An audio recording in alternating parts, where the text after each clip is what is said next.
So very often people will end up after working with the future with the phrase, we need to have a different mindset. They'll say that we have to think differently. We need to have a mindset for the future, and then nothing happens. So what does it actually mean to have a different mindset? What does it mean to have a mindset for the future?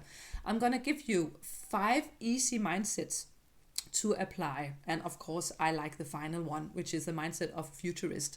But you can try them on for size and see which one fits you the best. The first one is one you probably know. That's the mindset of the optimist. An optimist will look at, the state of the world, and then they will say, oh, it might be dark, but it's always darkest just before dawn. They will see the light and the positivity in everything. And then we have the pessimist, and the pessimist will say, yeah, it's always darkest just before it goes pitch black. This is the end of the world as we know it. And what happens very often is that the pessimist and the optimist will fight, and nothing good will come out of it. The optimist will look at the pessimist and say, oh, you're so skeptical and old. And the pessimist would look at the optimist and say, oh, you're so rosy red and stupid. But that's not what we need for the future. What we need for the future is something more outgoing.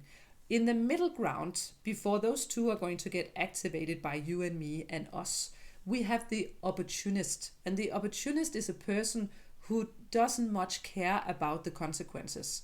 So an opportunist will just look at what's going on in the world today, and let's see if I can use it for my own personal gain.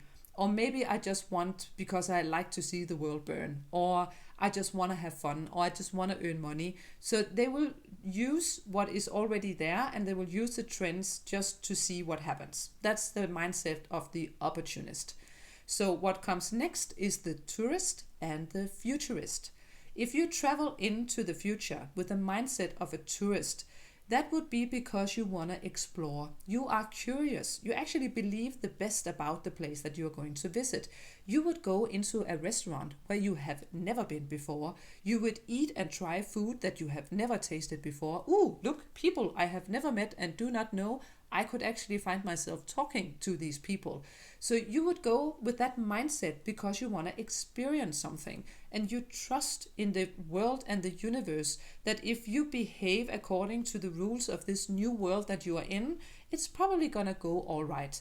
But if something bad happens, like your wallet is stolen on the bus, or you go to a restaurant and you get an upset stomach afterwards, you wouldn't say now I'm never gonna travel again and I will never eat in a restaurant. You wouldn't do that, because when you have the mindset of the tourist, you will take a needle and you'll just put a button in it, and you would say, okay, that was that restaurant under those conditions. It is not every restaurant in the entire world. I was just unlucky.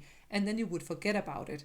When you have a tourist mindset, you also choose to see what happens to you in the most positive light. You will remember the things that were the most fun, were the most annoying, and then you would probably take a learning out of it, and that would be great stories to tell your kids and your grandkids and your friends. One of my favorite quotes is, smart has plans and stupid has stories.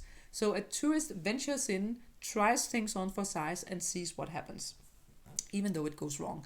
And then after the tourist comes the futurist. So a tourist with a little view, with a little action, with a little panache, with some more magic.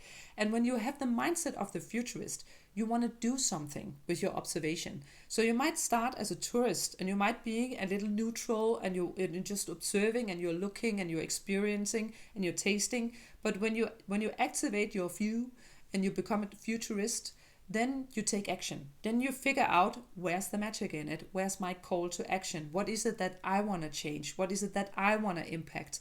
And then you do it. And with the futurist mindset, sometimes people will ask you, but how can you be certain? And how do you know that you have made the right decision?